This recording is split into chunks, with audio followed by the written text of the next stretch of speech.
Hello बच्चों, let's see this question. What are the solvent and solute present in tincture of iodine?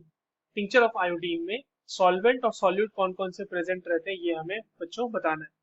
चलिए इस question को solve करते हैं. और सबसे पहले तो बच्चों ये देखते हैं कि इस क्वेश्चन को सॉल्व करने के लिए हमारे पास कौन से की कॉन्सेप्ट की जानकारी होनी चाहिए. देखिए, ये जो सवाल हमारे सामने दिया गया है बच्चों, ये बेसिकली टिंचर ऑफ आयोडीन के बारे में ही पूछा जा रहा है ना. इसमें तो हमें टिंचर ऑफ आयोडीन के बारे में बताना होगा. Now see, tincture of iodine की जब हम बात कर रहे हैं बच्चों, तो ये एक सोल्यूशन होता है. ठीक, पहली बात तो ये सोल्यूशन किस चीज का है? तो ये सोल्यूशन है, solution of iodine and alcohol. Iodine और अल्कोहल को मिला के ये सोल्यूशन बनाया जाता है.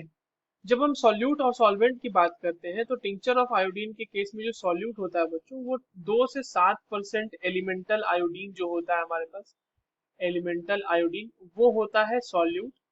और वहीं पर जब हम सॉल्वेंट की बात करते हैं, तो इसके केस में जो हमारे पास मिक्सचर, एक देखिए बेसिकली क्या होता है सॉल्वेंट के तौर पे, जो है ना हमारे पास यहाँ पे मिक्सचर ऑफ इथेनॉल, इथेनॉल और थोड़ा सा उसके साथ वाटर भी यूज किया जाता है. तो इधर it is the mixture of ethanol और वाटर सॉल्वेंट, या फिर आप सिंपली इसको अल्कोहल दैट इज इथेनॉल भी सॉल्वेंट के तौर पे बोल सकते हैं. ठीक है. तो आयोडीन हमारा सॉल्यूट क्या हो जाएगा, हमारा एलिमेंटल आयोडीन, और सॉल्वेंट क्या हो जाएगा, mixture of ethanol and water, और simply ethanol.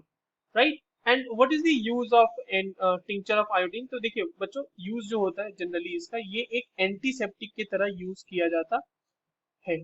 Tincture of iodine, right? That's all for this question. I hope you understood this well. All the very best.